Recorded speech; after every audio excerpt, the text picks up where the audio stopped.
Hi, sweetheart. Yes, you're so good. So, I have not been well, which means that my garden got done super, super late.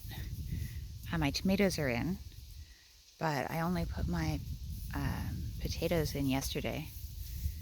This is July 1st or 2nd. And because I just have very little ability right now, I'm just putting the potatoes under straw. So you'll see the large square bales over there.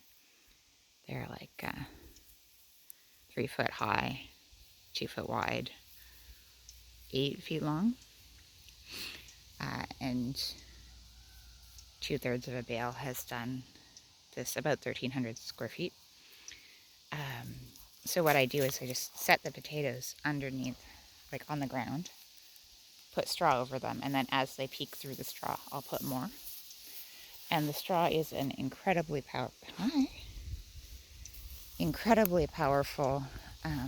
weed suppressant, because if we go over here,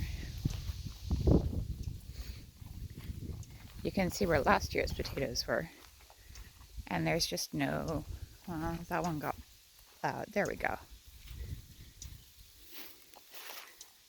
Just little patches, right? But there's no weeds growing there. That's last year's. So it works really well. And then I have some wood chips, so I'm going to put them down in the rows in between. I'm deliberately trying to leave any clover because it's kind of a rough year for pollinators. So I left this big patch of clover here in the middle. This is, what, 27 cube? No, I don't know. This is a bunch of potatoes, and I have maybe 2 more strips left to put in. So it'll go down to that fence there. And then, even though it's kind of late, you can harvest potatoes at any time. Like, even if they are small, they might not keep as well. But I don't have a root cellar here to keep them properly anyhow, so they can go to people in the community who need them, or I can put them in the fridge, or like whatever needs to happen there. And then next year it won't be as weedy, and the soil will be a little bit enriched by the mulch. I'm hoping that I have the time to add some chicken manure just in a light layer over top, which will enrich it much more. But we'll see what I have the ability to do. That's my body this year saying,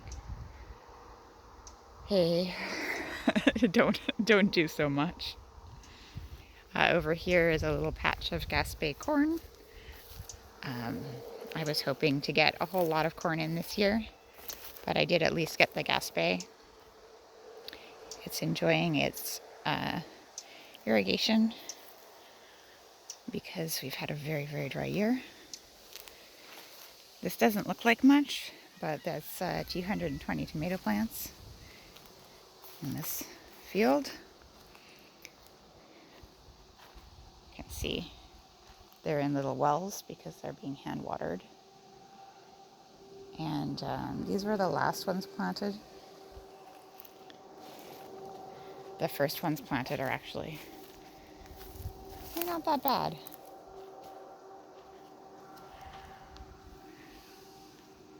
And they're growing. And we're supposed to have a lot of heat this summer, so I expect that they'll grow pretty well compared to normal years. Not a lot in the garden, but what there is a lot of. This is my, anywhere you see this irrigation along the edge, they're apple trees.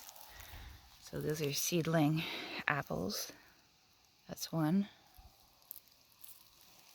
That's one. So they're about 12, 18 inches apart all along the edge. And then Same in the back here.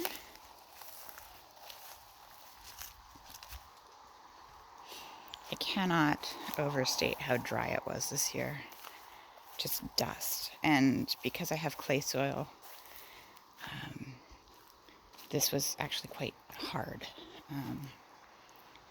You can see trying to till it was a bit of a thing. So more apple trees here. And then in the back, Western red cedar, Duya.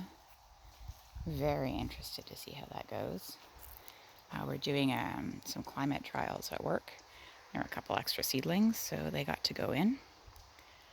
And we'll see if they make it here. Oof. I have a lot of this scentless chamomile, which is an invasive that I need to take out. Actually, this one and then this white one over here are the two that I go around the field and pull, basically, so that they don't keep growing.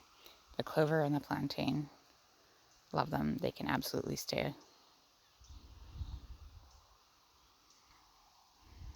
So yeah, that's what I've been up to. That and puppy.